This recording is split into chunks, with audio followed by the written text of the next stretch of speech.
I am having some problems in going to the Chuck E. Cheese's. It seems like every time I go there, I am getting kicked out because I don't have any kids. They also only give tickets for games now. I don't know what this means. I just want to know, do you have similar problems where you're getting kicked out all the time? It's very nice to know you. Thank you for listening, Mr. Arcade's Radios. It's very good for you. Thank you. From KOYR Studios in Minneapolis, Minnesota, it's Arcade Radio.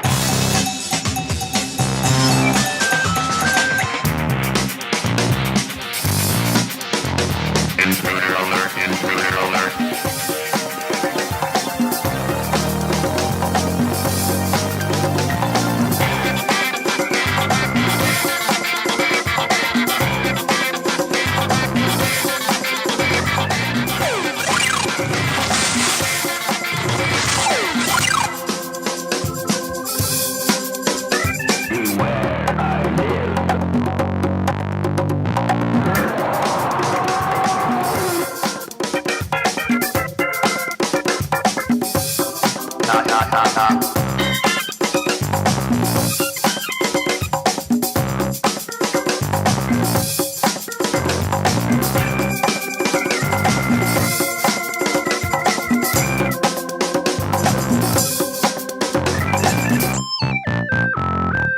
Welcome to the mid-season premiere and episode 15 of the Arcade Radio Podcast. Today is Wednesday, May 10th, 2017, and the time is now approximately 8:19 p.m. Central. Thanks for joining us in the Arcadosphere. This is your host, Adama Prime. I'm joined by the legendary Dan Reed and temporal expert, Mr. Time Runner himself, Mark Shields. And the guest host of the Arcade Radio Podcast this week is Mr. Kris Gack. Welcome to the show. So, Kris, welcome to the show again. Yeah. Thank you. Yeah, it's cool. Thanks for having me on. I really enjoy your guys' show, so it's really cool to be part of this. Well, I'm sure this won't be the last time. Yeah. All right. Sounds good. We say that, but we try not to repeat guests either. So, it might be a year. Who knows? Works for me. And this is the mid-season premiere. So we've been doing this for 6 months. Wow, really? Yeah, every other week. We took a week off because I went to a local suburbs concert. And if you're wondering why we're doing Wednesday night show, tomorrow I'm going to the Tears for Fears and Hall & Oates show. So I couldn't be there tomorrow. That's going to be a great show, by the way. Nice dog. Who's got the dog? Your puppy. Hello, puppies. Hello, My studio walls are kind of, not the most soundproof. What's the name of the dog? That's probably Penny. We got a puppy about a month ago. So You had a puppy? we got one. Oh, okay. Wasn't sure. I was a little concerned. Yeah. Nice. Sweet. So what we normally start out with is a little introduction, since you're kind of legendary amongst arcade collectors. Kris Gack, lovely to have you on the show. You guys all know Mark and Dan from being on the show. Introductions. Mark, what do you do? What do I do? What don't I do? Well, I collect... Yes, I know. I collect movie cars occasionally. Arcade games, of course. Have you got the Buckaroo Banzai Ford truck yet? Oh, God, I want that. Do you have that? No, but I remember being a kid just dying for that truck. That just pop up on eBay or something, or what? No. I would like that one Lectroid ship that didn't go through the wall. You know the one? With the wings? With the wings? Nice. That thing's awesome. Yeah. What do they do with all those things? I also want the car from Black Moon Rising. Death Race. Yes, Mark Shields, TimeMachineRental.com, UncleRicosVan.com for all your Uncle Rico needs. It doesn't get any creepier. It can for a price. Wow. You love it. Yes. Dan. Hi. Tell us a little bit about Dan Reed. I don't do anything. I'm an IT guy. He's a journey guy. It looks like you've been missing a lot of work, Dan. I wouldn't say missing work, Bob. Journey You guys know arcade you guys board need, thingy. Yeah, Journey board you can buy at Paradise Arcade Shop. Yeah, I that dude. think they're back in stock. We just plugged Yeah. that guy again. I mean, Yep. we didn't plug him. Well, he sells my crap, so I have to plug him every week. Chris, Ringing endorsement. Howdy. let's transition right into what we've been doing in the hobby. Kris Gack, first tell us a little bit about who the hell you are and what you've been doing in the hobby. All right. I go by Gack Attack on KLV, Twitter at Gack Attack, Instagram, Gack Attack Arcade. Sweet. And I'm also on Arcade Hangout on YouTube Tuesday nights about 7:30 p.m. Pacific, most Tuesday nights. So Awesome. I enjoy the social aspects of collecting, playing games, tournaments, all that kind of good Right stuff. on. So I'm not the best at doing the restoration end of it, but I do what I can, and I've got a really good group of local friends that help me out. So That's I really great. appreciate them for that. So I'm kind of in the same boat you are. Like, I don't Yeah. pretend to be the best at restoration, but my games look okay when I'm done. And they work.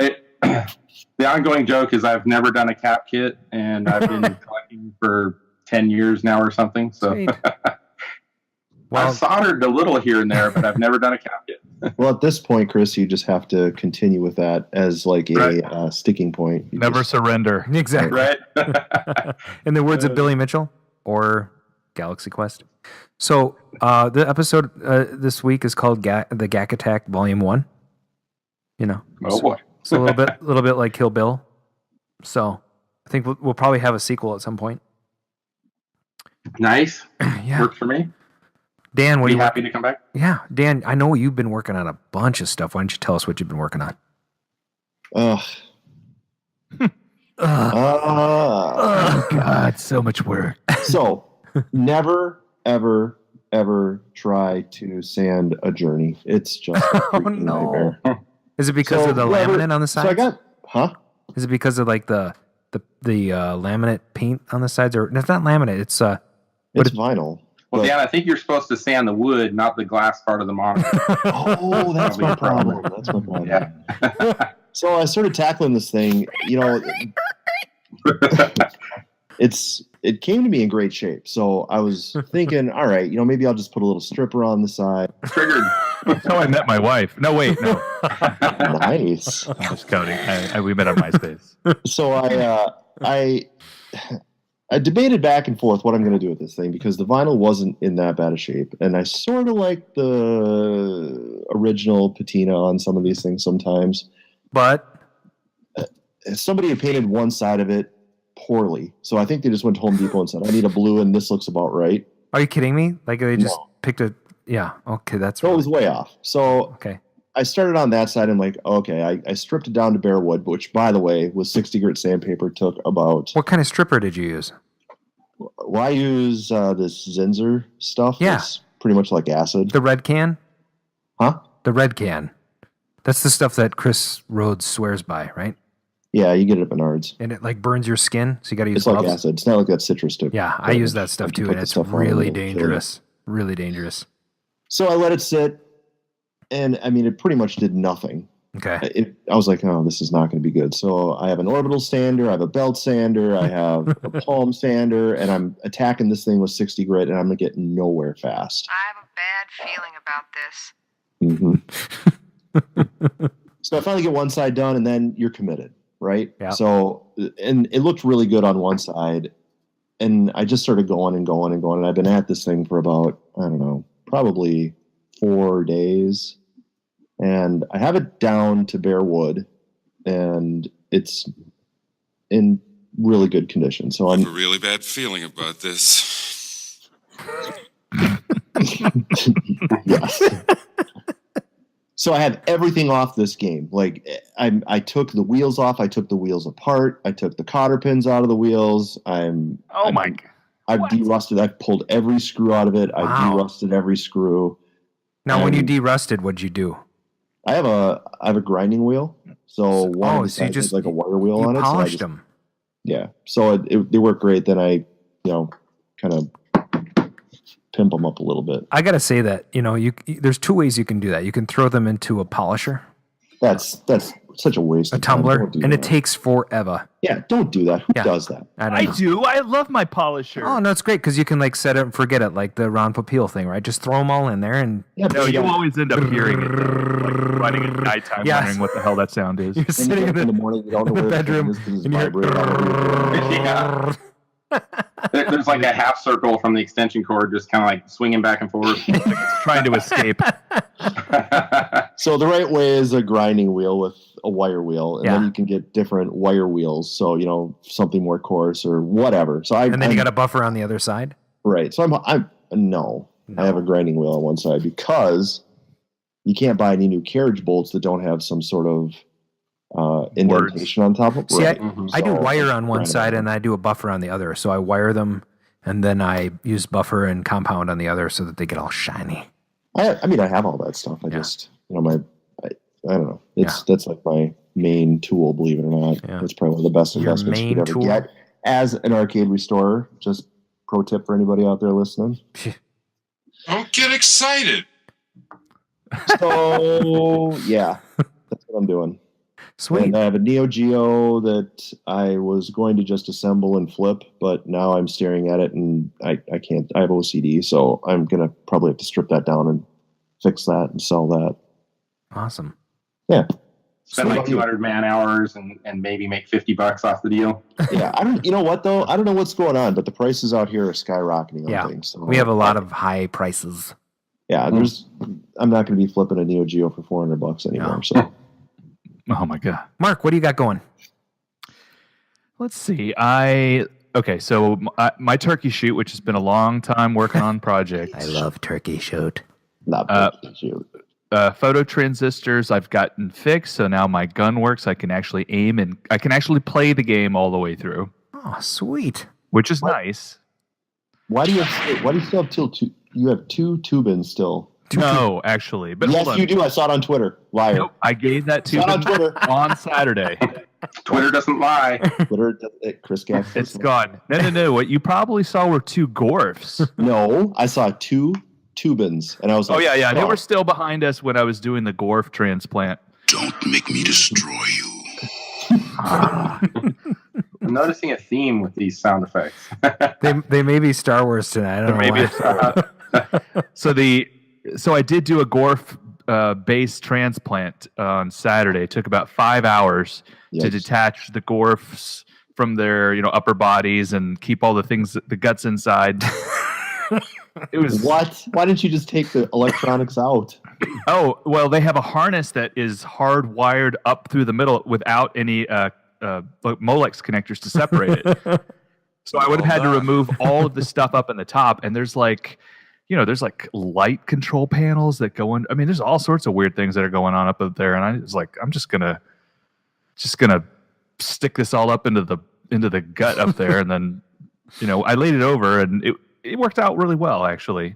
Sweet. And a crimper.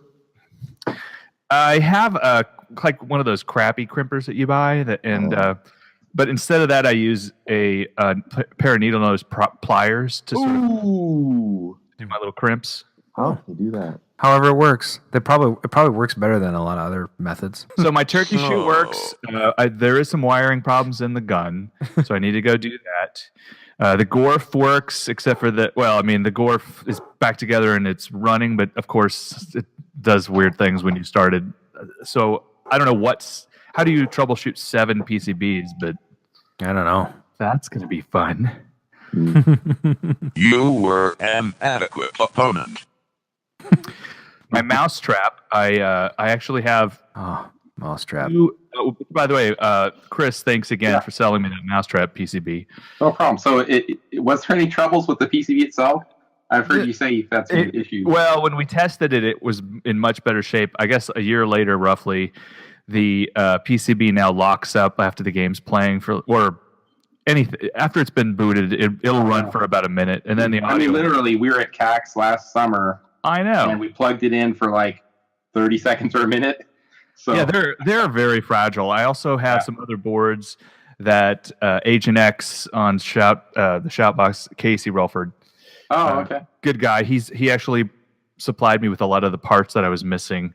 I mean, my cabinet was pretty gutted, and so with your PCB and his parts, I actually have a running game. I just got to get the lights fixed, and the audio is really the only trick. Lots of people have problems with the audio, so that's one of my challenges. I mean, I did have like one of those, where you try something really hard and it works, and you're like, hey, I had some success. I put together a Wells Gardner 6100 the week before last week.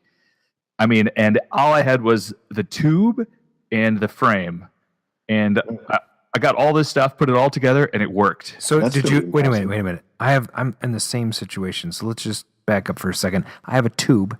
I have the frame. I have the neck, which isn't attached to the tube right now. I have a NOS tube. Okay. But you have the neck board? Is that what you're saying? I have the neck itself that attaches to the back of the tube. Oh, do you mean the yoke? I'm sorry. I mean the yoke. Yes. And then I have the neck board. I have the high voltage. I have everything is separate. The tube is virgin. It's never been used. What? Yeah. Is that real? It's real. Well, I mean, I put it all together. I did have to replace 3 of my transistors. IanKellogg.com. Thank you for saving me on that one. Sweet. Nice. By the way, Kelsey Relford is in the chat. So is Mike Martin. Hey, guys. Welcome to the show. I did see Casey ask about the lights. Is he talking about the backlit buttons, I assume? Right. We both Casey and I are.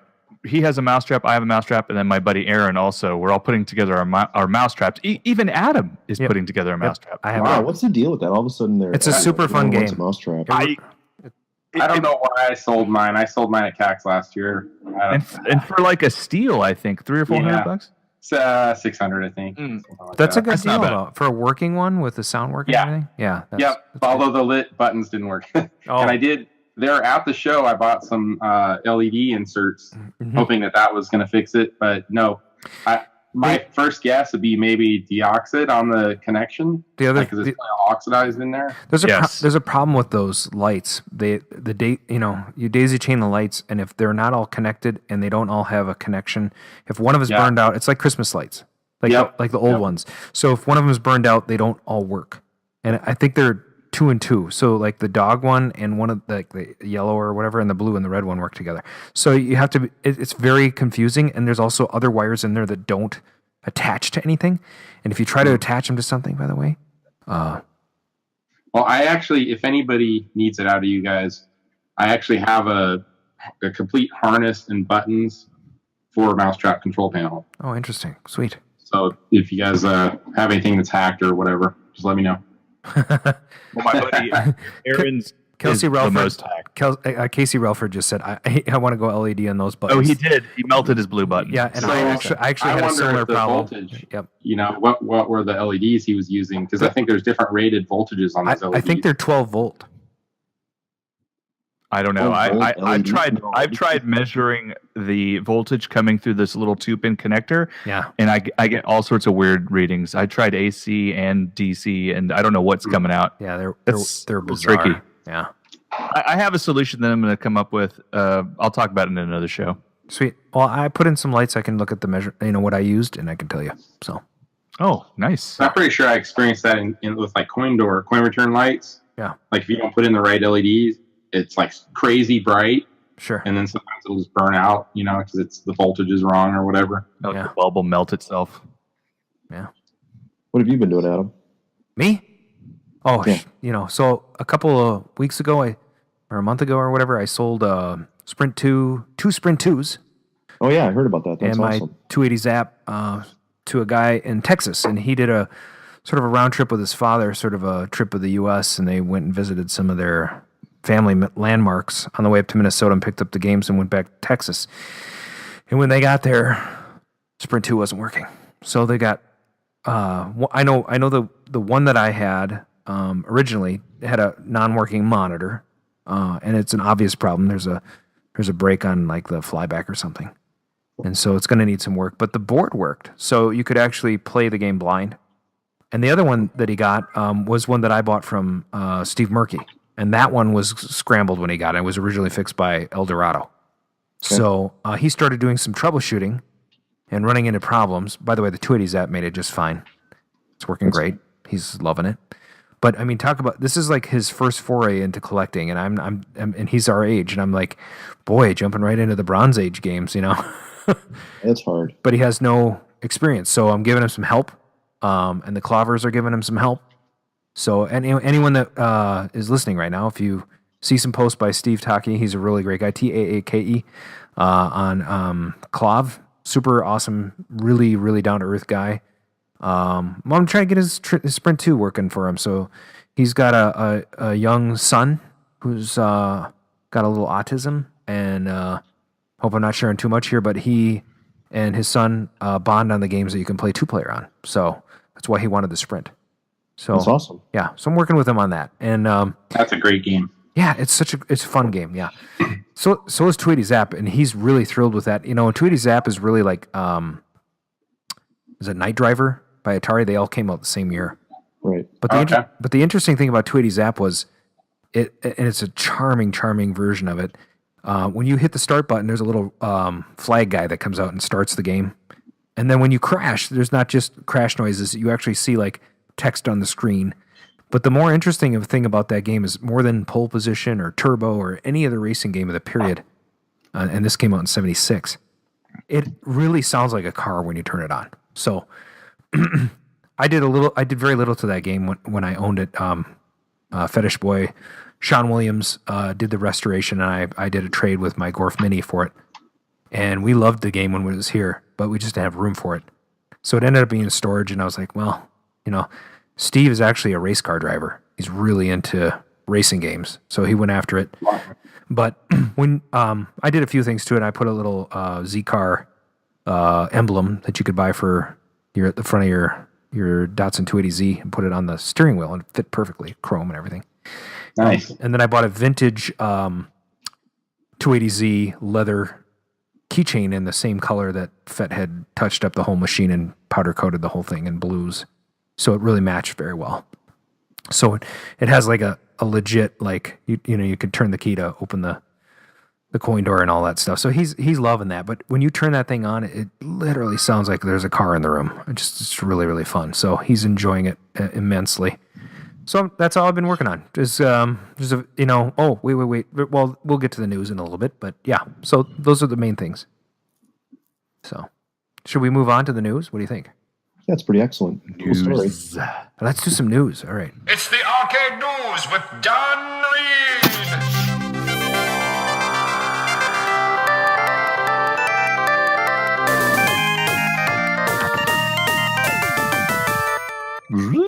I think we'll start with some local news here out of Minneapolis. There is a new pinball arcade called Tilt that just opened here. It's a pinball experience where you'll find 20 classic and current machines, a full menu of gourmet hot dogs, which makes no sense, a wide selection of craft beers, Chris, and cocktails. That's me. Adam, I think yes, you visited. Is that the case? They had a grand. Talk about that a little bit. Yeah, they had a soft opening like 3 weeks ago. I met the owner. By the way, we're going to have him on the show. Oh, nice. Just quick, the lineup: Batman 66 LE, last year's production model. There's only 240 produced. Bride of Pinbot, Cactus Canyon from 1998, Cowpoke 1965, 8-Ball Deluxe, which is, of course, like one of the staples in any classic arcade. Embryon, which is a double-wide Bally pinball of the likes of, say, Space Invaders. There's a couple other ones that were out at the time, but Embryon is very fun, really, really cool. Medieval Madness, the remake, Monster Bash, which I played, very, very fun game. Radical, Teenage Mutant Ninja Turtles, which I had actually never played in my life, that came out in 1991. There's like 3,700 of them produced, but I'd never played it. I don't remember seeing that. Yeah, it's really fun, hard game. Theater Magic, Twilight Zone, you got to have Twilight Zone. Wizard of Oz, of course, everybody's heard of that one. Jersey Jack, right? Star Trek The Next Generation, which I think is really cool because there's a point in the game where you can actually beam the ball to a different part of the playfield. Dancing Dolls from 1960. And in the 1665 pinball were 10 cents each. Everything else was a quarter. And then you had Addams Family. Oh, you got to have Addams Family, right? And then Meteor, Dr. Dude and his excellent Ray Aerosmith, which I don't really care. Attack from Mars. So Attack from Mars is awesome too. That's a great lineup. Yeah, really, really cool. The gourmet hot dog thing threw me a little bit. It's like, okay, it's hot dogs, whatever. But they actually have a really good assortment of toppings and whatever else. And they had like a smoked onion dip with kettle chips and stuff. So what's their business model? Are they trying to stay afloat on cocktails and hot dogs? That sounds cocktails, they also do tournaments. So it's really cool because it's like a slice of Up Down, but it's only pinball. And it really draws a different crowd. I think there's a certain crowd that really gets drawn to just pinball. And I think that model will work. And they're small enough that the craft beers and the cocktails, I think, are going to subsidize them in a way that they'll be able to stay afloat. So they want to improve your pinball skills, but destroy your intestines? Is that what's going on there? Kind of, yeah, right. You know, and there, it's obviously, there's a lot of these arcade bars that are, you know, no offense to the millennial generation, but they haven't had the exposure to arcades that a lot of us older guys have. Right. So I think that, you know, these joints are going to work really well because, you know, their stomachs can handle it and their livers can handle it, and they can they can play these games, right, for the first time. So it's a really, really cool experience. I'm hoping that we can have some legitimate interview with the guy that owns the place. So that'd be cool. Maybe we should do it down there. That'd be fun. Yeah, I'd go up there to do that. Awesome, dude. So anyone that's wondering, here in the Minneapolis area, Tilt Pinball Bar is on 113th East 26th Street, Suite 110, Minneapolis. Sweet. Info at tiltpinballbar.com. I highly recommend getting an Uber or a Lyft. Parking sucks down there. So just FYI. Yep. Yeah. Other news, Galaxy of Game, GOG.com. This week, they're having a huge sale of classic PC games, not really arcade related, but classic game related here. So this is kind of interesting. Wing Commander series, Dragon Age, Mirror's Edge, which isn't that classic. That's brand series. new. Yeah. I think you're a fan of the Populous series there, aren't you there, Mr. Adam? You know, I actually liked the Wing Commander series because it had Mark Hamill in it. Yeah. Star Wars. But I'm not like, Populous was really cool when it came out. It was way ahead of its time. They actually released that game on like the SNES. So SNES? Super NES had it. You say it out loud like that? Yeah, SNES. Okay. Ask our listeners. They might. Okay, listen nearby. They all left. They're like, what's a SNES? Yeah. No, but do you guys remember the Ultima series? Oh, I love Ultima. Yeah, all the Ultimas are there. $1.49 each. Every single one. But will it play on my Apple IIc? Yes. They use DOSBox and they optimize it for both Windows and Mac. Oh, weird. Yeah, so all of the Ultima series will run on a Mac. Huh, I should check that out. That's strange. I have an emulator I can just play my Ultima. Not all the games, but a good number of Populous will run on a Mac. Well, Populous 2 will. Populous 1 won't. I'm sorry, Populous and Populous 2 will. Populous the beginning, which was a 98 version of Populous, which is kind of crappy, only does Windows. See if the Wing Commander series, Wing Commander. Anyway, if you go to www.gog.com/promo/2017-508 weekly sale, you'll find it. Or just do 75% off and games from $1.50 each. So pretty good deal. Yeah, the Wing Commander series runs on Apple as well. Nice. Yep. Other interesting news article here. The other day, just randomly out of the blue, a picture showed up on Clav, and in the background, there was a Bouncer arcade game. Now, it wasn't a legit Bouncer arcade game. It looked like a conversion of some kind. And it wasn't on. Okay. But I have a hard time believing. So this guy has 3 video games in the background, right? Okay. 2 of them are pretty common. Third one is Bouncer, probably the most sought after arcade game in the world right now. Why? I would think. Why? Well, certainly Laser, for sure. I don't think it's a laser game. You sure? I thought it was a laser game. No, it came out during the laser. I think it was going to be a laser game, but Entertainment Sciences said no. Okay. Yeah, I don't think it's a laser game. I could be wrong. But anyway, So everyone's been hunting for this. There's news articles about this, and all of a sudden it just shows up randomly on a picture in the background of some guys sending out. So is it legit? Probably not. But then again, my argument to that would be, why would you go through all the effort of reproducing the art, putting together a cab? It's not like the guy has 50 arcade games and the cabinet enclave on the arcade museum site looks like a quantum cab. That's been converted. I didn't take a close look at it, but yeah, if you go to the arcade museum bouncer site, 1984 platform. Really? You mean the original bouncer? I thought it looked like a Journey. No, it looks like a Gyrus. Yeah, it looks like a Gyrus or right. Yeah. Yeah, it looks like a Gyrus to me, just modified a little bit. Yeah, you're right. It's more of a Gyrus. But I wonder, so it wasn't a conversion? Because Entertainment Sciences? It was. It was a conversion. Okay, so it could have been in a Gyrus cabinet. It's got wood grain sides. It doesn't look like a Gyrus because the bezel goes inward and Gyrus goes up. So does this one. What I'm looking at right now.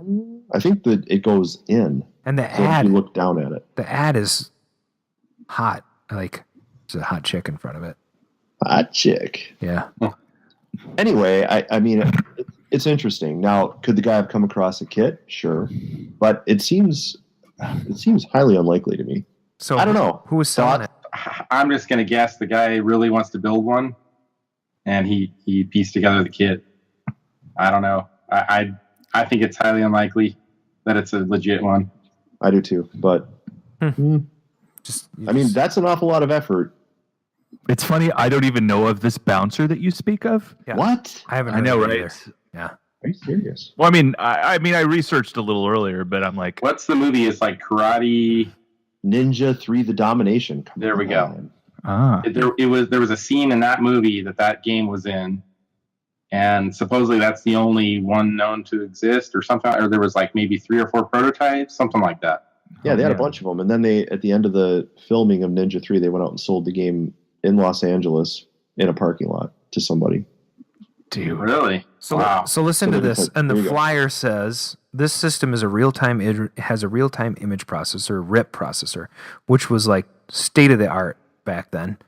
And it says with 1 million bytes of memory, 3 8-bit and 1 16-bit microprocessor, high-resolution graphics, and full speech capability. The hardware features of this processor were developed with the game designer in mind. As a result, we can design and program games such as Bouncer, which has over 500 images in 6 months. We'll be coming out with at least 2 new games per year on our new RIP system. They use a trackball too, I think. Yep, they did. They had a trackball. Yeah, precise trackball control. So, did you guys happen to catch? Yes, I think it was yesterday. There was a. You guys know the game Maneater? Sure. It looks like Jaws with the mouth open. Sure. Yep. On the screen in there. Somebody recently, I think, just in the last couple of days, found a cocktail version of that, and it's like the only one known to exist. Wow. And it's like a really weird looking cabinet. It totally looks 70s, like it's a round glass tabletop, and it has all this kind of intricate ironwork around it with like these rings. It's just really strange. And the base it looks like it's made of like leather with like a diamond pattern on it, like sewn in stitching. Nice. Like what you'd find in some fish and chips place in the 70s or something. Yeah, it's really trippy. I love that. These things are kind of coming out of the woodwork a little bit. It seems like in the past couple of years, someone found a Monkey Magic, Maneater. So all these games are sort of resurfacing. Wait, here's interesting. Here's I'm looking at all in color for a quarter.blogspot.com, and there's an interesting article on Bouncer and Turbo, and Turbo Sub. Yeah. Yeah. And it says, in the end, despite having perhaps the most powerful hardware and arguably the best graphics in the industry, plus a game that drew rave reviews, Bouncer was never released. So what happened? In February 1985, Replay article, in an article, Ron Clark claimed that the game failed because the graphics were too good. So good that many mistakenly believed the game was a Laserdisc game, at a time when Laserdisc games were getting increasingly bad reputation for reliability. So the website TurboSub.com, however, claims that operators at the AMOA show rejected the game when they found out it wasn't a Laserdisc game. After the failure of Bouncer, Rob Patton left to work for Sega. Lonnie Ropp, who had actually been hired to work on a different game and didn't want to work on Bouncer to begin with, left as well. And it's a really cool site because they've got pictures that you can't see, and there's like some really hot chick that's like playing Bouncer. Like it would never happen. Like that guy not wearing a is shirt. Turbo Sub on Clav, and you should if you haven't, I highly encourage anyone out there that doesn't know anything about Bouncer to read the story. It's actually really interesting. He went through the effort of hunting down all the original programmers, the CEO, and nobody has. So he's found control panels, marquees, caps. He's found everything and a board except for the ROMs. Wow. Nobody can find the code. Well, see, and this is the he literally has everything for a complete Bouncer except for the ROM chips. And this is the kind of thing that is just so cool to hear about, because like not all of us are in tune with every rare thing that pops up. And so for me, this is like awesome. So now you have Bouncer and Turbo Sub, which I've not really heard of a whole lot. Now I'm going to go do a whole bunch of research and be frustrated that I can't get the damn game, you know? Yeah, it's a really great story. It actually could probably be a movie. It's that interesting. Yeah, it's just drama. And I don't know, there was a big long thread on Clav about it too. The guy was, I followed it daily. How do you get the board and there's no ROMs in it? I don't know. I guess if it was never released. No, so here's the funny thing. So it turns out he goes back to this warehouse in Louisiana where these things were, where Entertainment Sciences was based, right? And they're gutting the place. They're just taking everything out. People are throwing things away. They get rid of everything. And they're just dumping things into the trash bin. And that's where he found like the control panels, empty boards, but he never ever found ROMs and he found flyers, he found art. I mean, everything but the ROMs. Well, what do you guys say? Is it time to move on to the Wayback Machine or what? Yeah. Let's get into that. All right. Back in 82, I used to be able to throw a pigskin quarter mile. Back to the Cade with Time Runner. Why are things so heavy in the future? Is there a problem with the Earth's gravitational pull? Hey, everybody, get inside of the DeLorean. We are going back to the day Gack was born. We're going Gack to the future. The date, May 28th, 1971. I remember it. I don't remember it. I don't. Neither do I. I mean, I was 2. I was 0. I was -1. Let's see. Sweet. So in technology news, and by the way, this is an interesting thing. Every time I'm going to say one of these things, I'm going to find out if Chris actually knows that any of these things happen. I highly doubt it, but go for it. So the Mars 3 lander was launched by the Soviet Mars program on your birthday. Well, that's actually where I was born. They didn't post that too? I did not know that. Oh, there was a twin. They actually had launched the Mars 2 a week before. That actually crashed. And so luckily they had an extra one, I guess. That must be the thing. You know, you don't send one ship, you send 2 ships. 2 tubins. 2 tubins. I don't have my 2 tubins. It never gets old. It never gets old. I got my 2 Gorfs, but I had 2 Sprint 2s. 2 Sprint 2s. Is that probably the least sought after medium res game? Sorry to sidetrack the story. Tubin? I don't know, but I have one and I love it. You have a tubin? Yeah. God, do I have to get a tubin so I can be like join the Tubin team? The Tubin team. Team Tubin? Team Tubin. Oh, I'm gonna make t-shirts. Okay, so interesting thing about Mars, in 1981, Arctic released an arcade game called Mars. And in it, the player pilots a Sputnik-shaped spaceship, which I assume is a circle with some little hands coming out of it. It's a side-scroller. It has a machine gun that can be fired in 8 directions. From Sputnik. Just like the real one. Exactly. Well, Sputnik had machine guns on it. Little known fact. One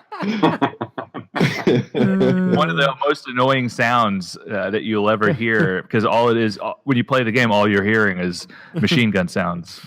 Did you? Can you pull up that YouTube video of the gameplay, maybe? Oh, comrade. You could just jump right into the middle of it. It's awful all the way through. And it's called Arctic. Is that right?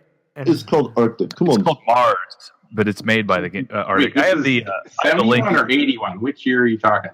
Here we go. It is an 81, but it's named Mars because wait, there's a 24-minute video of this. Wait, there's actually an arcade game version of this. That's what I'm saying. That's what he's talking about there. I do recall seeing a Mars game. Welcome to the show. Oh my gosh, it does have like pulsating arms that come out. It's basically a ripoff of Scramble. Ah. Oh my god, I would go blind and deaf. Oh, that's annoying as crap. So it sounds like it looks like a crappy version of Vanguard. Yeah, or Scramble. Yeah, unless they go vertical on it, because Vanguard, that's a whole different story. But anyway, moving on. Right. So the way this works is that I say something that happened on a certain date, and then I try to relate it somehow to video games. And so that was attempt number 1. Actually, we're going to go through the music, the top 5 songs in the USA on the day that I love this. Kris Gack was born. Hold on, let me get my singing voice on. Oh, you didn't even know what we prepared for. Okay. These are so bad. Number 5, It Don't Come Easy by Ringo Starr. It don't come easy. You know it don't come easy. I love that song. Me too. And I was like, what song? Ringo's easily the worst Beatle. Gosh, how can you say that? There are no worse Beatles. I think George Harrison is worse because he's dead. What about Lennon? Yeah, he's dead too. He sucks. It's very sad. Yeah. Number 4, Want Ads by the Honeycomb. Huh? And it wasn't the Honeycomb Kids.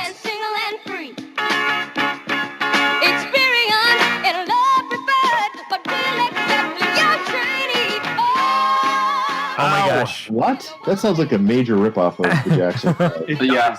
Which, by the way, the number 3 song, Never Can Say Goodbye, was by the Jackson 5. Oh, that's Bon Jovi. Never can say goodbye. Oh, yeah. Oh, yeah. The smooth sounds of KOYR Radio. Why don't you say that more often? Yeah. The number 2 song on the day Kris Gack was born was Joy to the World by 3 Dog Night. Oh, little 3 Dog Night. Nice. Was he? Was a good friend of mine. Oh, yeah.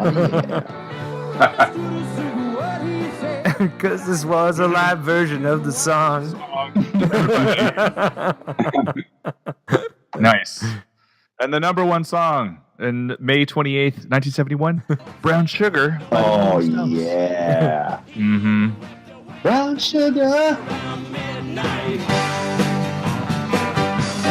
Brown sugar. Yeah.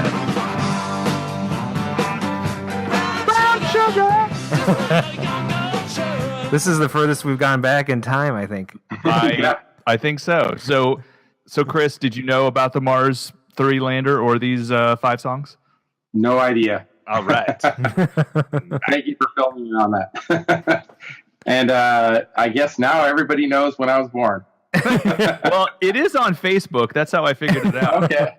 Yeah. Hey, wait a minute. Your social security number to complete the circle. Don't give it out. Come on. His birthday's coming up. He hasn't even turned 46 or 45 yet. That's right. 46. He's like a baby. Well, 46. 46, yeah. 46 will be in a couple weeks. All right. Well, happy early birthday. Yes. Happy birthday. Thank you. Early. Okay, so at the box office, Escape from Planet of the Apes. Oh, no. Oh, yeah. Do you remember the Escape one? Yes. What happened on the Escape? They escaped from the Planet of the Apes. That's the third one? Is that the one where they're like at the circus? Yes. Yeah. Where the apes go back into the modern era. Or, Right. well, back in the past, I guess. You damn dirty apes. Yeah. This is the Escape from the Coincidentally, my Planet of the son Apes and I have been theme. watching all those because there's a new one about to come out. Right. And my son wants to watch every single one from like the beginning. Oh, We've seen the first so 2, good. but we haven't seen that one yet. I got to tell you, the early ones are not very good. I love the first They're one. great to like fall asleep to at night, though. If you want to like doze off, The original Planet of the Apes is really, really good, and then they just got worse and worse and worse. No offense to Roddy McDowell. And there's a TV show, by the way, of the Planet of the Apes. I don't know if you're going to try to bear through that one. Are you going to go see the Mark Wahlberg one? Yeah. No, don't do it. Don't do it. Speaking of, there's a video game version of Planet of the Apes. It was released several months after the film in 2001 due to problems with the game. It did not make the same date as the film was released. Unfortunately, they decided to release it on September 20th, 2001, a mere week after the terrorist attacks had dampened most gamers' spirits. Oh. That's the game where you keep falling into the pit and you can't get out of it. So that's E.T. That's just like E.T. Yeah. They really can't blame the fact that this game probably sucks. They're trying to blame it on September 11th. Yeah. Right. That's I'd like to see the taxes on that one. Yeah. All right. What was on TV when you were born? Let's see. The Brady Bunch was on ABC. Here's the story. Which the show actually took place in Sacramento, which is the area I live in. That's funny. Yeah. What? Yeah, they're in the show. They supposedly live in Sacramento, I believe. The Brady Bunch. Oh no! Sorry. It's okay. We can bleep it. You gotta give Adam something to do. It's okay. What's the other one? Wait a minute. Where are we at in the show right now? Anyway, go on. Oh man, I got that messed up. There's a different show in the same era. Sorry. Partridge Family. Oh yeah, Partridge Family. Maybe that was it. It's a story. It wasn't on this Partridge day. Family. I think it was a Friday, by the way. And the mother was sleeping with the son. Yikes. The lesser shows that were on the other channels. Wait a minute, Mark. Let's go back and talk about Eight Is Enough for a while. Not again. You guys brought it up. We did not bring up Eight Is Enough. That was like another show. It doesn't even have anything to do with the Partridge Family. Well, since we're talking about it. Since we're talking about Magnum PI. I really like Buck Rogers. Erin Gray was hot. Oh my gosh. Oh, Erin Gray. She has a cameo in the new MST3K3, reboot. I love her. She's in the beginning. Yeah. With Will Wheaton. They're both together. Will Wheaton had his hand on Erin Gray's buttocks. Jelly. Yes. Quite. I'm quite jelly. I'm going to tie this back to video games. In Call of Duty Black Ops Nuketown, he said the house outside the boundaries is a replica of the Brady house. Duty. It is, yes. Oh my There's gosh. no duty there because it's fake grass. Call of Duty. Okay, I have to butt back in. I Googled it, and according to Wikipedia, yes, Eight Is Enough. The set was in Sacramento. There you go. That's right. Sons of guns. Now let's talk about this a little while now. Hold on. Let me just stretch out on my couch here. Let's talk a little bit about Eight Is Enough.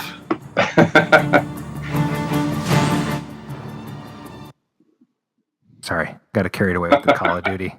Mm-hmm. Duty. What else happened on today's date? Well, Paul McCartney released his second solo album, Ram. Yeah. Which, I mean, that's sort of video game related, right? You store temporary stuff in RAM. No.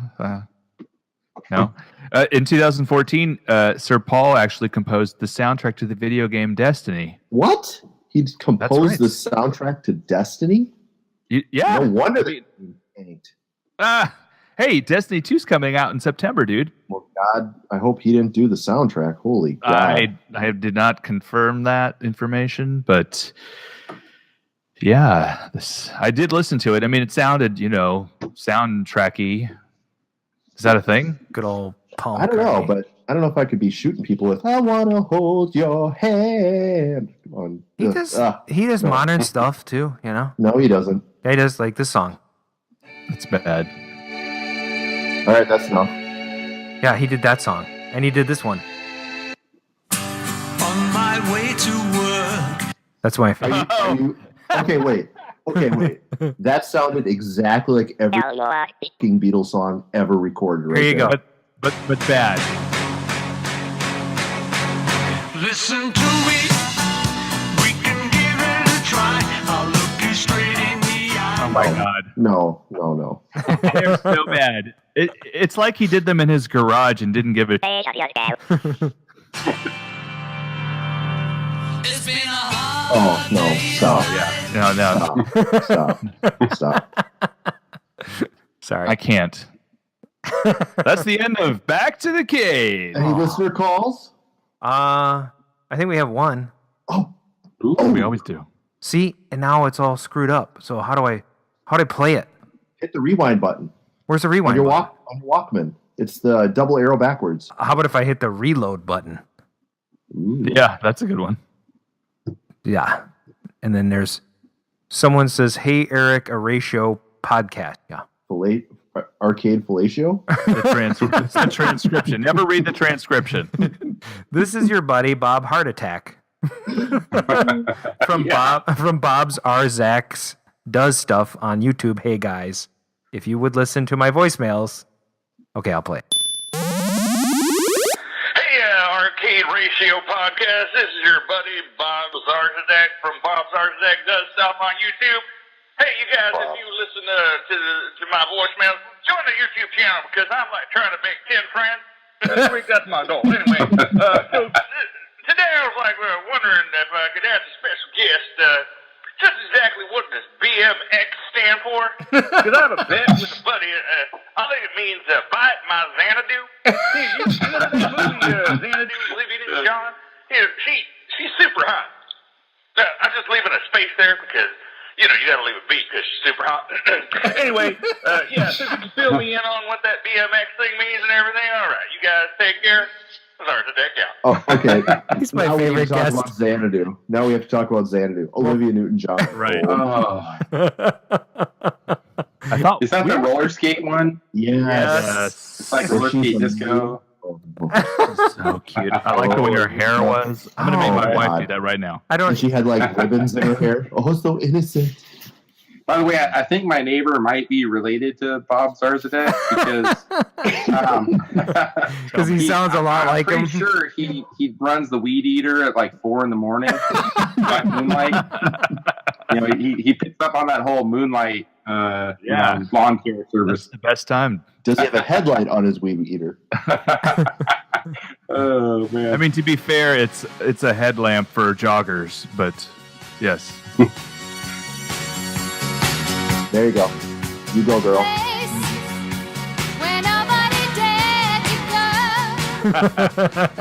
Come on, you guys are about my age, right? So this is like roller skating music. Yeah, totally. Oh yeah. Oh my gosh. Oh, but that wasn't the only hit. We also had this one. Targets.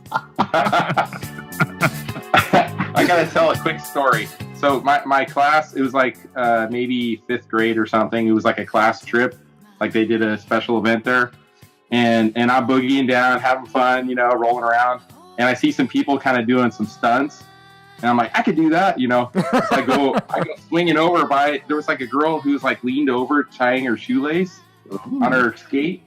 And I like lifted one foot up to like have my skate go over the top of her head. Oh no. And I just nailed her right in the back of the head, man. Oh my God. Oh man, I felt so bad. Oh my gosh, that's terrible.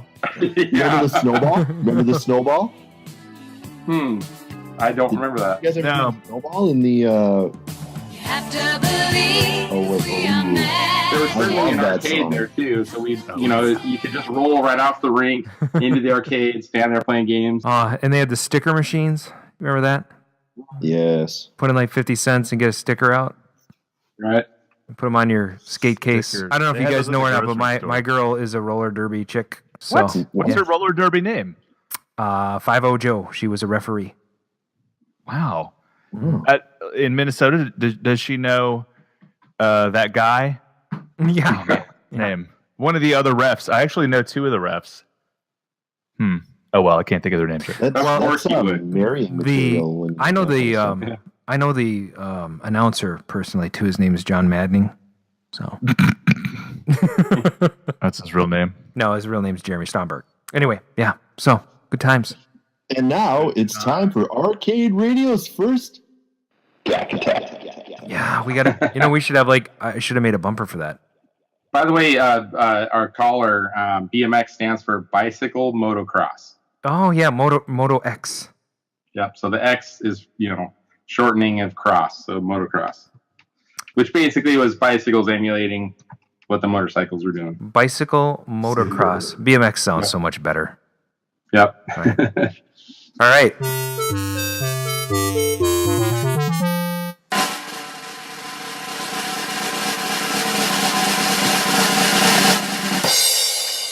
Be our guest. Be our guest. Put our service to the test. It's the first Gack Attack on Arcade Radio. How was that? Wow. I like it. I liked it a lot. That was the time when the robots take over. Now the robots have taken over. We are the robots. Begin the interview. I like this. So, of course, we have the obligatory background questions. Mr. Kris Gack, where do you come from, planet Krypton? In 71, I don't know. There was too much Beatles music going on, I guess. I just can't remember. I was just born out of nothing. All right, well, so maybe you don't have to tell us all the details, but give us a little of your arcade collector origin story. Well, we have these kind of like transition things. We call it kind of like a gateway drug. I originally started collecting home console stuff, classic era. See, it goes back to 2006, 2007. I had never been to this website. I don't know if you guys heard of it. It's called eBay. I sold some stuff there for the first time, and I had some money, and I was like, ooh, what should I buy with this PayPal money? And so I said, well, I used to love playing. When I was growing up, we had a Atari 400. My dad was more of a computer techie kind of guy, and he didn't want like the traditional, 2600 setup.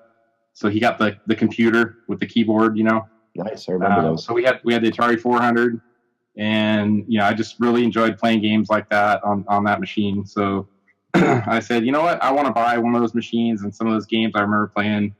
One of my favorites back in the day was Miner 2049er. Oh, I love that game. It was like a crazy load runner. Or to me, it's kind of a cross between Donkey Kong and Pac-Man. Oh, you got like a girder level where you're kind of like going back and forth the levels like Donkey Kong, but you pick up these things basically like a power pellet, and then you can essentially eat the ghosts.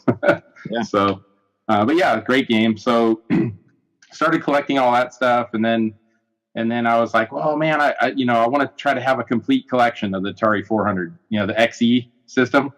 Mm-hmm. So it just got out of control. Over the course of maybe a year, I probably had 40 or 50 systems. Oh, wow. Maybe 1,500 or so games. Oh, man. And it's like you see these listings where it's like, okay, so I wanted this specific game for the Atari XE, but it's sold in a lot with Atari 5200 or ColecoVision, whatever. Okay, I guess I'll, get that set up. So it just got, out of control. And I at some point I was like, this just isn't satisfying what I really enjoy doing. I enjoyed the real deal, the full upright arcade machines. So started looking into that, and actually went to Craigslist and saw a deal. It was probably a couple hours drive from my house, and they had 4 games, and they had priced individually, and then I think they said all 4 of them for like $250 if you wanted all 4 of them. Wow. And so I'm like, you know what? I emailed them, and they said, yeah, no, they're not sold yet. And I said, okay, well, I'm a serious buyer. I'm going to have to rent a trailer to get these games. And so, they said, okay, we'll hold them for you. It was like a, Sunday morning. Let's say I went out there, and show up with my trailer. And, I'm sure you guys have all experienced this too.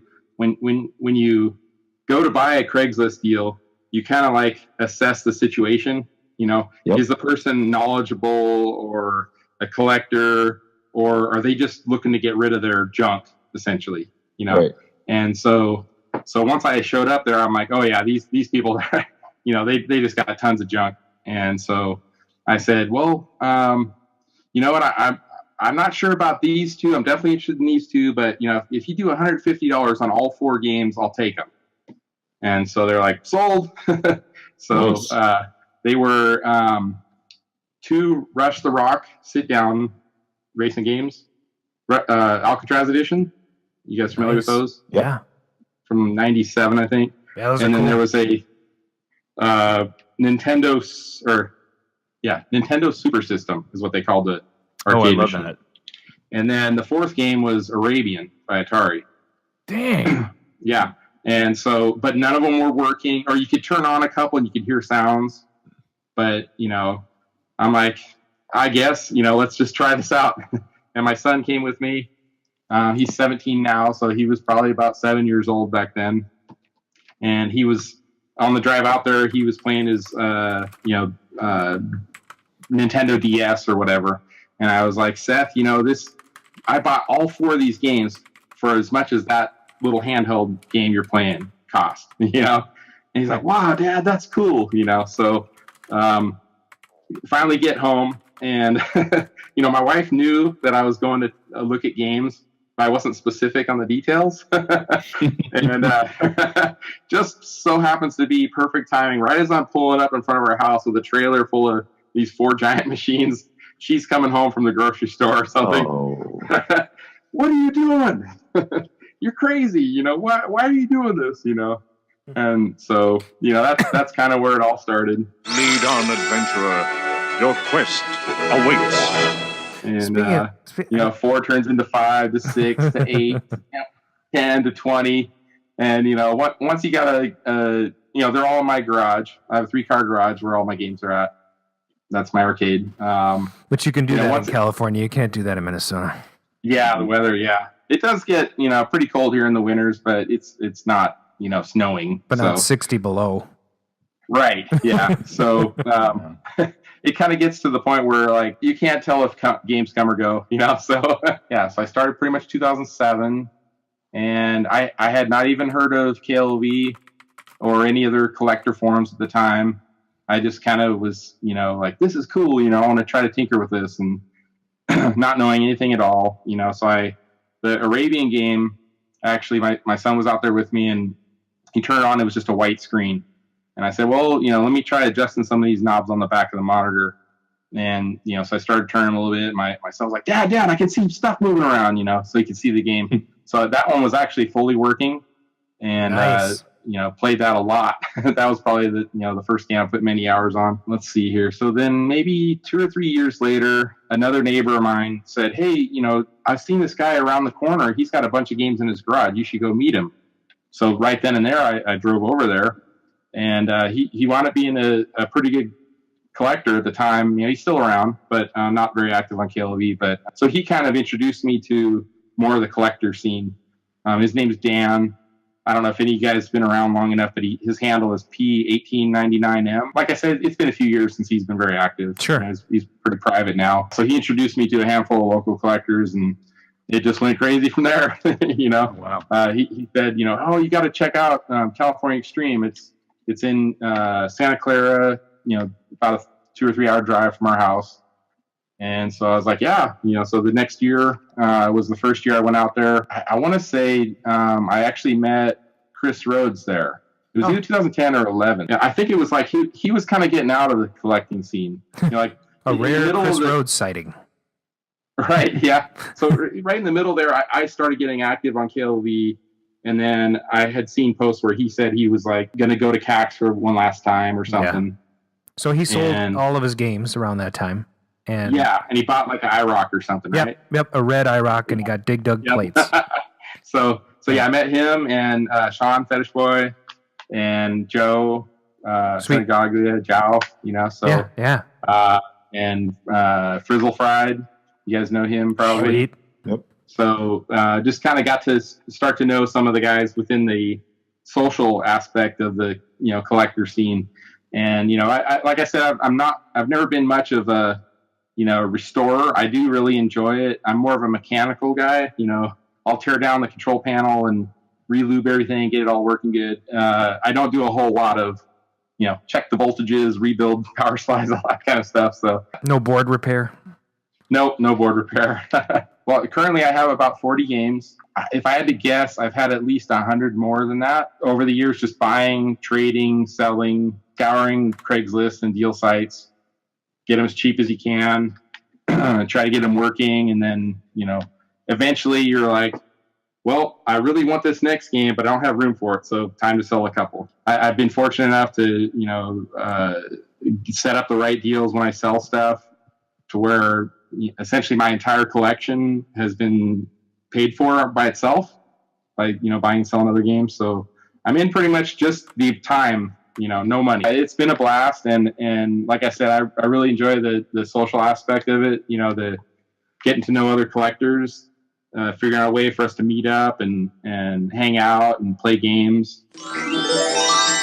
Time Runner, what would you say? Or Dan Reed, you two. What was the first episode of Arcade Outsiders? Probably 2014 or 13. Yeah, I just listened actually to the first 3 episodes. It's around 13, 14. I'm pretty sure it's 13. Sounds right. And, I think we all, there's kind of like 2 things that most of us collectors nowadays can't deny. We've all seen, the Donkey Kong movie. King of Kong. We've all seen King of Kong, and we've all seen John's Arcade videos. So, right. Those are like 2 staples to know about and be aware of as you become a collector. Once I saw that those guys were starting a podcast, I was like, wow, man, this is going to be really cool. A new way of us to interact. And it's like what you guys are doing right now. One of the guys early on that I got to be really good friends with, Andrew, he goes by 34K on KLV. Sure. Yep. So we hit it off, very similar senses of humor and everything. We've had a lot of fun, helping promote and put on tournaments and stuff over the years. It's been a blast. We kind of created this subculture scene, I guess you want to say, maybe of collectors that were born of that, live streaming podcast. We all started becoming friends outside of that. Unfortunately, they kind of came to, doing less and less podcasts. I do miss them. Yeah. But he goes by Orange Whip. He was like, hey, you guys want to chat afterwards, so after the live podcast. Yeah, I remember that. He would do just kind of a chat room, and it was all just text based, so people would just text in there. At the time, I for me on the West Coast, that's really late. That was, 11 p.m., midnight. So I never really was active with that. But then with getting to know them at tournaments and face-to-face, over time we started hanging out more, and they said they wanted to do just kind of a hangout, though. It's not necessarily a podcast. It's just like a group of friends just hanging out, chatting, talking about what we do. Free for all? Yes, free for all, totally. Yeah, awesome. So, and it gets a little crazy.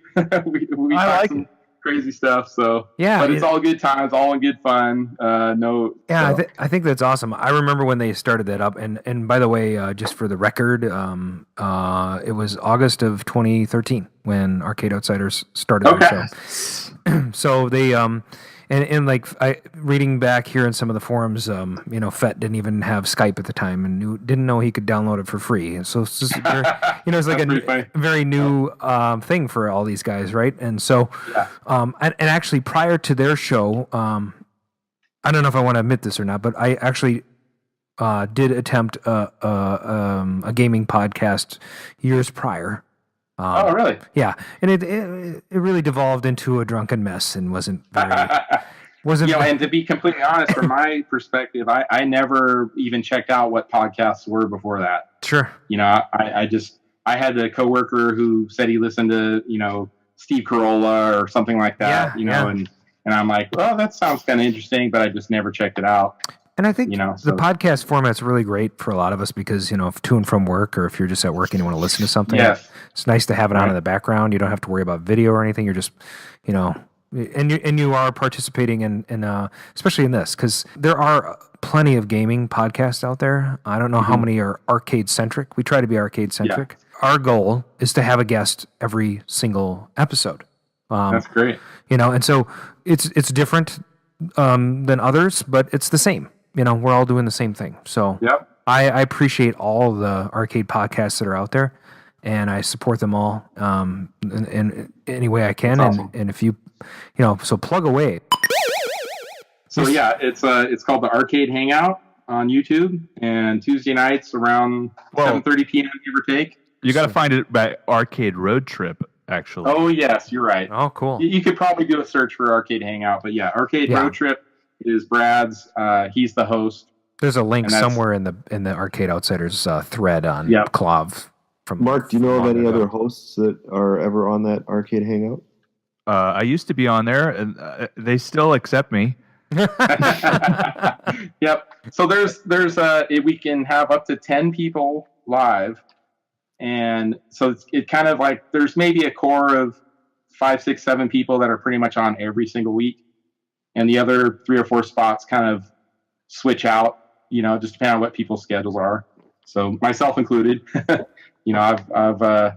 can't always do it every week, but I have done it on an airplane though, so that was fun. Yes, you have. You're in the Mile High Club, and we've had some pretty good people come to chat and hang out. A lot of guys that are really into the repair scene. We got Buffett. Oh yeah, or the arcade buffet, shall we say? Right. And Ian Kellogg, Adam, One Circuit Adam. Yep. So yeah, we have some pretty good times there. We get a little bit of technical stuff, but mostly just kind of like just guys and girls hanging out, having fun. So yeah, you got to hand it to John Jacobson and Sean Williams and Jow. Absolutely. They really kind of, they inspired me to do my show. And so Dan and Mark came along for the ride, thankfully, and we're happy to be here and happy to have an audience. So, but I really think that John's videos, at some point in everyone's collecting life, they've done a search for why doesn't my blank game work? Yeah. And why doesn't this blank thing work? And you inevitably end up seeing a John Jacobson video. Yeah. And, love him or hate him, it's entertainment still at the same time, And he fully admits he doesn't know everything. We have a little poking fun at him. Love him. It's great.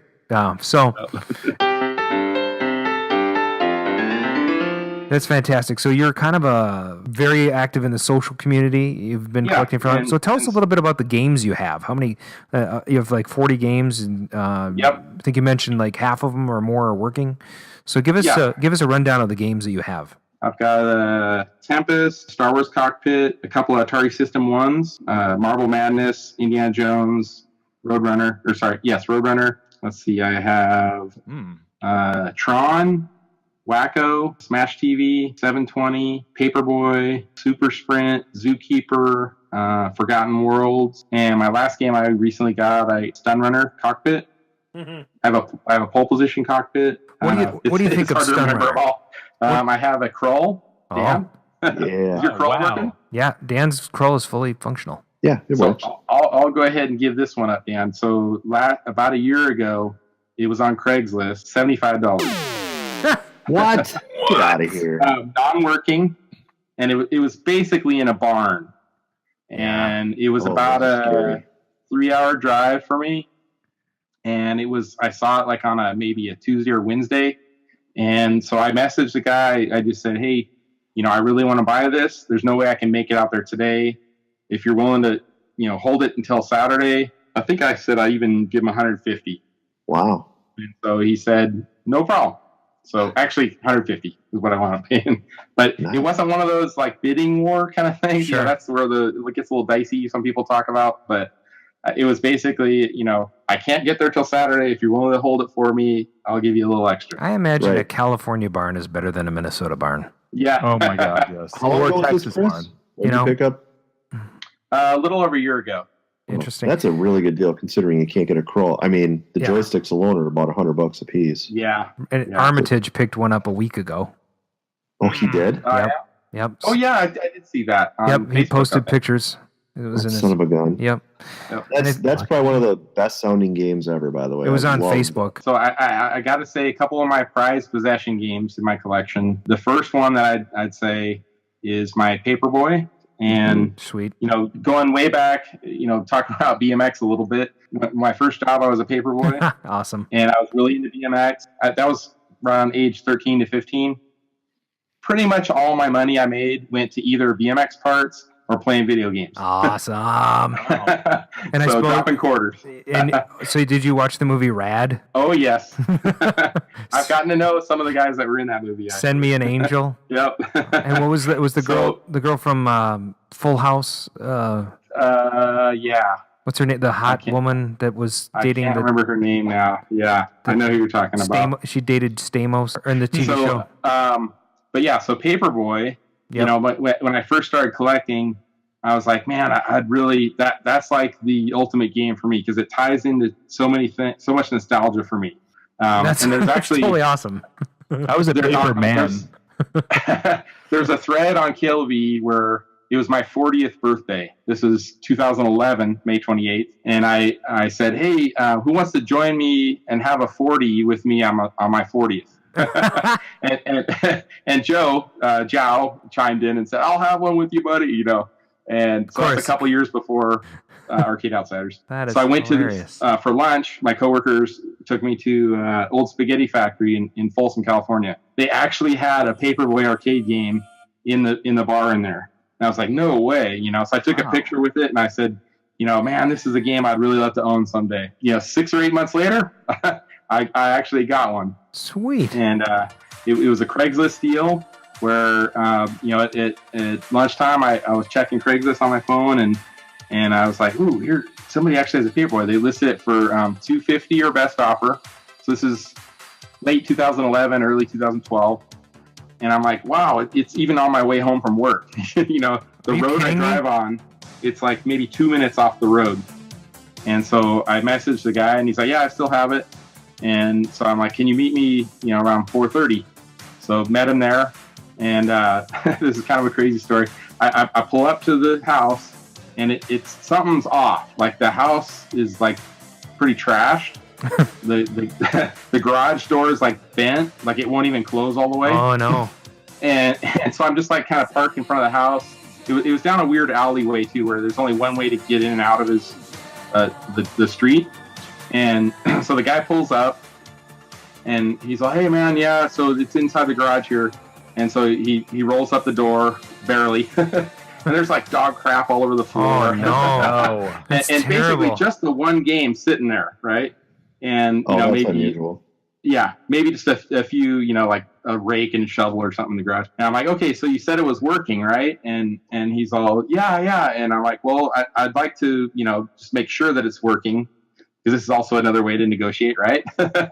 If you show up and it's not working, you get a little savings, right? Yep. So he's like, well, man, the thing is, the power is turned off on my house here. He's all, but I'll take care of it. And so he grabs an extension cord and he walks over to the neighbor's house. Oh my God. No way. And he plugs into a plug on the side of the neighbor's house, right? And so he turns it on and it's just like a scrambled mess on the screen. And I'm like, man, you said it was working, And he's like, I really need to get rid of this. And he's all, I have an extra control panel even. Like it was sitting on the side of the machine. Oh my! Yeah. What? And, looking back, I'm like, gosh, dang. But anyway, so I'm like, yeah, that's cool, man. So I'm like, well, it's not working. Would you take 150? And he's like, yeah, man, just get it out of here. So I'm like, cool. And he gave me the control. He gave me the control panel with it too, the extra control panel, right? God. So getting my dolly out of the back of my truck and walking over to it, and I see this other car pull up in front, and the guy who I'm talking to. He's about my age, heavy set white guy in his late 30s, early 40s. And this guy comes pulling up in this car. He's kind of walking around the front yard with a camera, like taking pictures of the house. A big burly guy, basically, right? Big buff dude. Like, I wouldn't want to mess with this guy. And as I'm like kind of getting the game ready, he walks up to the guy with the camera. He's like, what the are you doing, man? What are you doing taking pictures here? What are you doing on my property? Get off my land. Like arguing with the guy. Oh, wow. I'm kind of like, and he's all, well, your house is foreclosed. I'm just with the real estate. I have to take pictures of your house, as part of the foreclosure. Oh my God. He's like, I don't give a damn, get off my property. And he's like right in the guy's face. I'm like almost touching noses with the guy. You know, I'm like, these guys are going to start fighting, right? Throw the money and run. Yeah, I already gave him the money. And I'm just kind of like, excuse me, coming through, rolling the game out of there. Luckily, I got out of there before it got, real nasty. That's great. But, so then about maybe a month later, like I said, I've gotten a network of local friends that are much better than me at doing repairs. So one of my local friends, Dylan, he goes by Tron Guy on KLV. I contacted him. I'm like, hey, I just got this paperboy. It's got a jumbled mess on the screen. Maybe we can work some out. You can get it running for me. He's like, yeah, no problem, man. So we worked out a deal. And so after I brought him the game, he messaged me the next day. He's like, hey, did you look at the serial number on this game? And I'm like, no, I didn't even think anything of it. He's all, dude, you got serial number 1. Yeah. No way. Yeah. What? Yeah. So of all that crazy story, that situation, my backstory with the paperboy game, I'm like, wow, dude, it's like the clouds separated and the gods brought upon me paperboy serial number 1. Oh, wow. So yeah, it's pretty awesome. It there's no way to document to make to prove it one way or the other, but the serial number is essentially handwritten on the back of the machine and on the circuit board and the power supply, I think. So there's like 3 different spots, and it's the same handwriting, same pen. It doesn't look like someone erased some other number. So it as far as I know, it's serial number 1. So that's a fun story. I'd stick with that. Yeah. Yep, that's right. So, yeah, I'd say that's one of my prize collection games there. So, yep. And then my other game would be my Star Wars Cockpit. And this was a KLV deal too. Probably around the same time, maybe 2012, 2011, somewhere around there. Like I in Northern California, it's a cockpit, and he said he couldn't get it to fit in his game room, so he wanted an upright. And he said, hey, if anybody has an upright, maybe we can work out a deal. Well, you trade me your upright plus cash or something.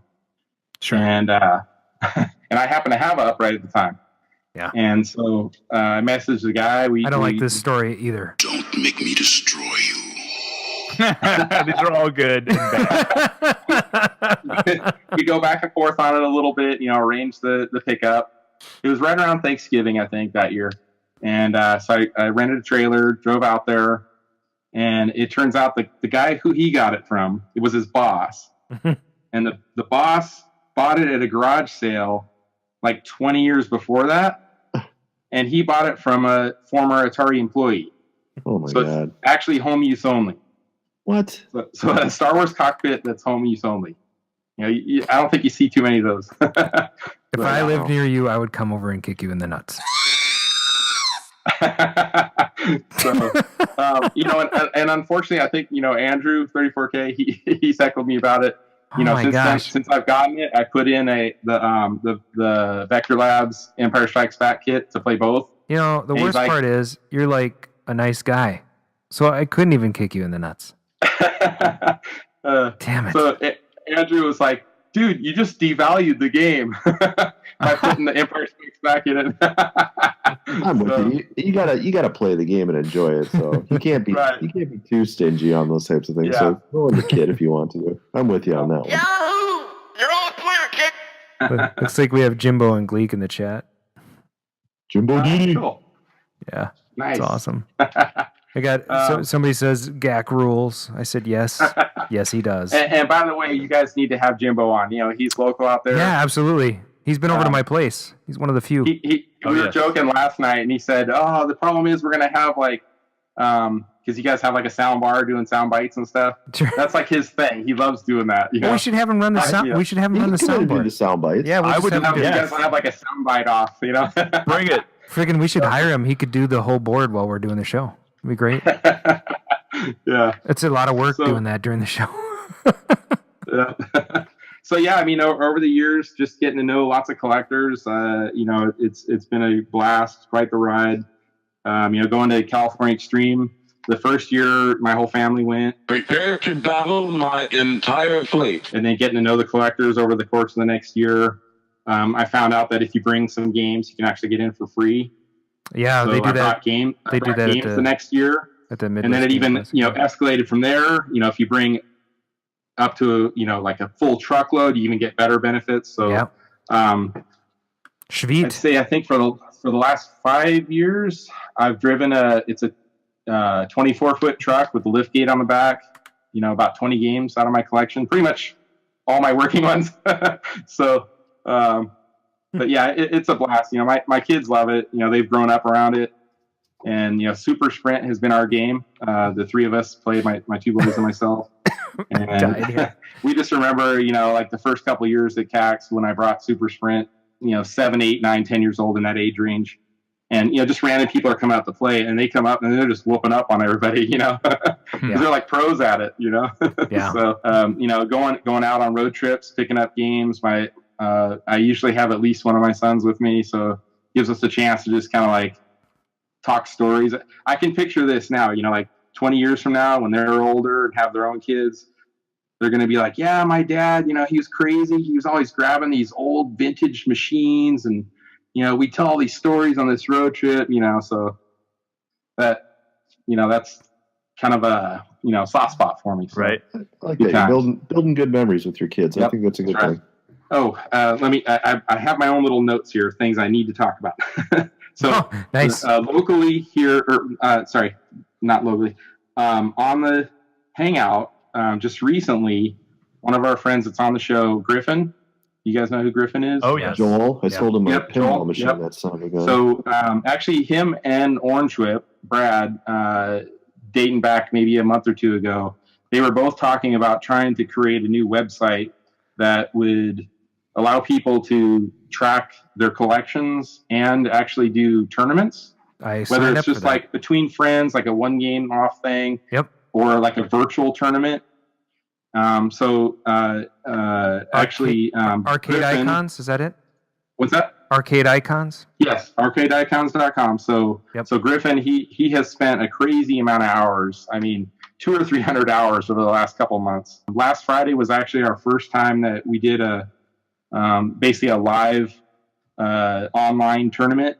Cool. It's just friend thing, there's no money or trophies or anything like that. It's just, giving us an excuse to hang out, play games, friendly competition. So it was a blast. And so, anybody out there who wants to do something like that, there's really no restrictions. There's, I think it's called archive.net or something. He's got a link to it. Okay. There's actually like a Flash player that you can play emulated games online, even if you don't own a game. So it's been fun. We actually have one going right now for Congo Bongo. Sweet. And so the game's hard as hell. Next Tuesday, I think 8 p.m. next Tuesday Pacific time is when he's going to do the cutoff, and we'll see who the winner is. I love the idea of Arcade Icons. I had a really hard time signing up. I don't know if it was because they announced it and like a whole bunch of people jumped on right away. There was a lot of slowness on the website. Well, I think part of it is, it is complex, I think, for your first time. Yeah. So he did create like a tutorial on YouTube.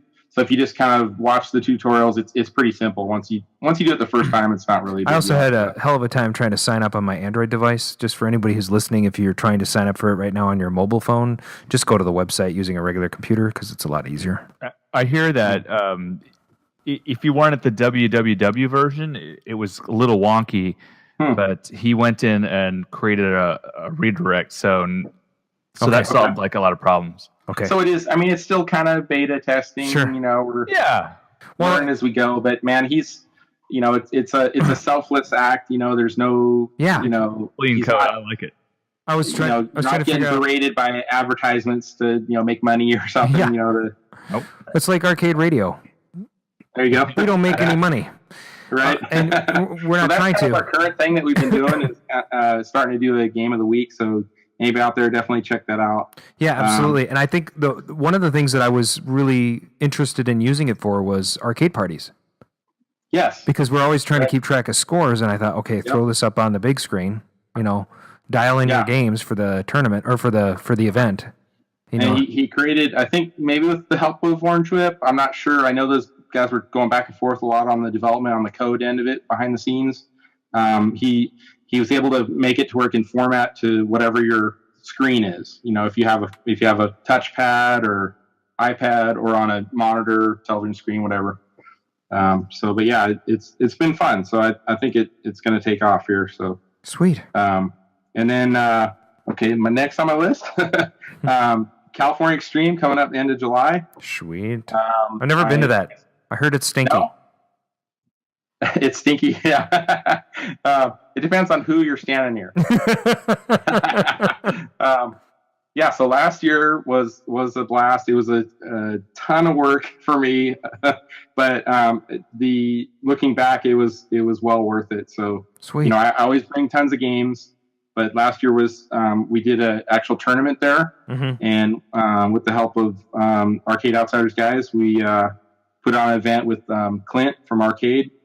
Yeah. And that's the idea was to try to have all prototype games. Arcade, AURCADE, right? Yep. Okay. Yep. And so the concept there was to try to do all prototype games in the tournament. Oh, cool. To like kind of like force people to play these weird games that you normally just walk by at a place like that. Sure. And so as we were kind of putting it together Friday afternoon, the unfortunate part was once Clint started looking at the games, because he's never had exposure to them either. He said, "Well, there's no dip switch settings on this to basically set a standard." So there was, like you could keep continuing some games. Yeah. It's kind of like Sprint, or not Sprint. Like what's the game you just bought? It's the cockpit Stun Runner. You can just put more money in and get your score to go higher. We only wound up having to be able to have about half the games we originally wanted in the prototype part of it. Sure. But we just kind of divided up other sections of like super rare games or, vector games you never see anywhere. Yeah. So it wound up being really fun. It got people exposure to those really strange games. So like, you guys know Cool Mo Craig on KLV? Oh yeah. Yep. So he brought up one of his, he's got an insane collection of crazy kits that you've never heard of. So he brought up the game Eek. Yeah, I heard of that. Like EEEKK exclamation mark something. Yeah, like that. there's an Arcade Outsiders episode that's almost totally dedicated to that. Okay. Yep. Yeah. So I brought my Miss Pac-Man because it's basically runs on the same hardware. Yes, yep. Right. It's a plug and play in a Pac-Man cabinet. So I brought my Miss Pac. We got it all set up, and everybody got to play that game. So yeah. So since then, I've been in touch with Craig pretty often, and we're actually going to have a few games that people have never heard of. He swore me to secrecy to not tell what the games are. So just typically at CAX, how many games do they have? 700 or 800 games total. Okay. Between vids and arcades. That's pretty on par. Vids and pins. Minnesota has not Minnesota, but the upper Midwest, Wisconsin. Brookfield, Wisconsin, near Milwaukee, has the Midwest Gaming Classic. That's probably the closest thing to CAX we have around here. They have probably upwards of 500 plus games, including video and pinball games. And you guys in Chicago, right? Is not too terribly far from there. No, yeah, it's it's about 6 hours from. And I mean, there was a lot of developers there with, there's probably a lot of crazy games coming out of there too. Yeah, I think Minneapolis is about 8 hours. Milwaukee is about 5 or 6 hours from Chicago. Okay. So this year, I haven't even told the coordinators of CAX yet, but of my games, I'm planning on actually bringing. I've been collecting these kits for a few years. They're basically designed to be drop-in conversions for Nintendo games. Okay. So like classic Nintendo, like Donkey Kong games. Let's see my list here. Hero in the Castle of Doom. Just weird games. Yep. But they're designed around the board set. So you do a ROM swap, or there's a daughter card. Sure. Or maybe a couple of jumpers involved on the circuit board. So I have Hero in the Castle of Doom, Super Bike, Special Forces Kung Fu Commando. A classic. I'm sure, a couple of these I've hardly played myself. I got the boards a couple of years ago. I'm like, oh, this is terrible. I'm just going to put it on the shelf. Right. But I'm going to expose everybody to the terribleness. Absolutely. I'm all for that. Yeah.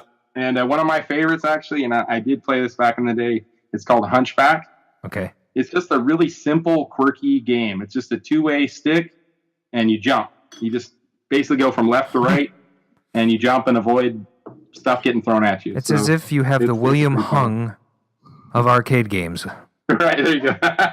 So, So I'm really looking forward to Cax showing the row of the quote-unquote dedicated conversion games. Fun. So, sweet. Then the tournament we've been talking about for a few months. Oh yeah, this is exciting. On the Arcade Hangout is, we talked about, Andrew 34K. He lives in Denver, Colorado, and I'm like, man, we have to figure out a way to get out there. There's the 1UP, there's Hyperspace, so many awesome breweries there, and Andrew himself. How can you not go wrong there? So we are actually going to put on a tournament there in August. So August 18th and 19th in Denver, Colorado. And kind of going along the theme of how our hangout is, we're not really necessarily a podcast. It's more just people hanging out. So he coined it NATT, which is not a tournament. Awesome. So it's not meant for high scores or, world records. It's meant for people to force people to interact with each other and have fun playing some strange games. That's cool. So we're doing some quirky things where, for example, like Robotron, you'd have 2 people playing. So one person is on one side, the other person on the other. Oh, that would be hilarious. Right? I would love that. Yeah. All right. So I gotta interject here. So first of all, this is all awesome. Thanks for giving us all these updates. So August 18th, 19th, is that right? Yep. In Denver, Colorado. Yep. The NAT tournament. Shoot me some details on that. We'll post it on the episode. We'll do.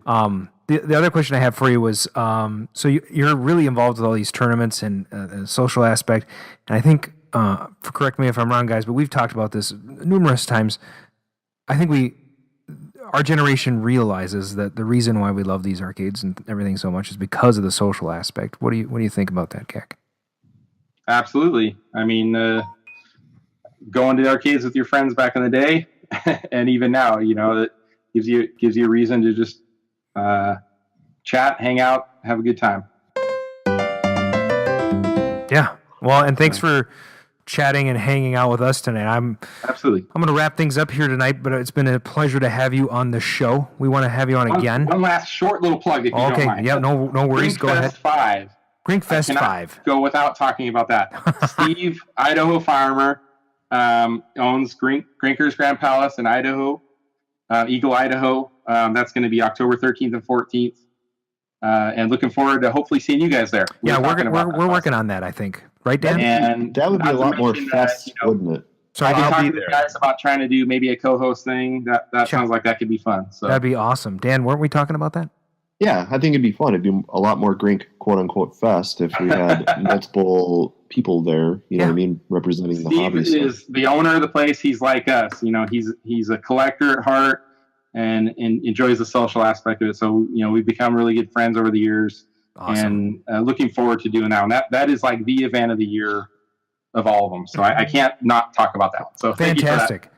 Yeah, no worries. And I actually really want to make it to this because I've never been to one. So it'd be great. Awesome. Well, thank you guys for having me on. It was a blast. Yeah. I love listening to your show.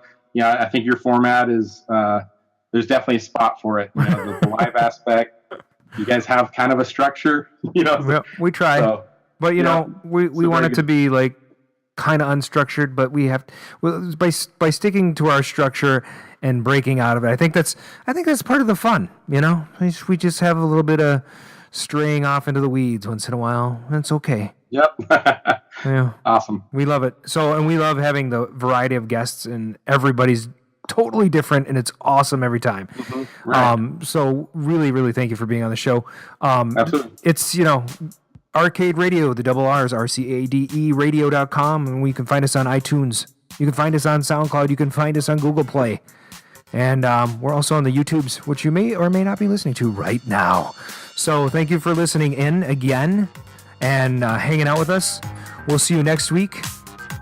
Well, not next week. How about in 2 weeks?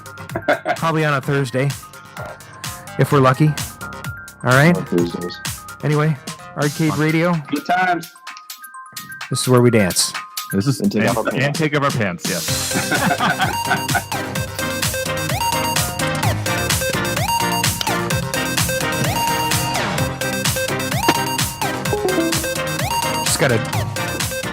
Just heard the mic drop there.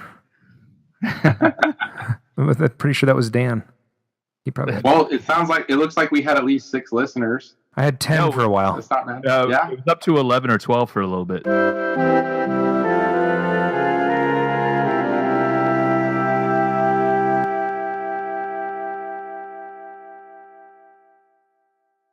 Hey,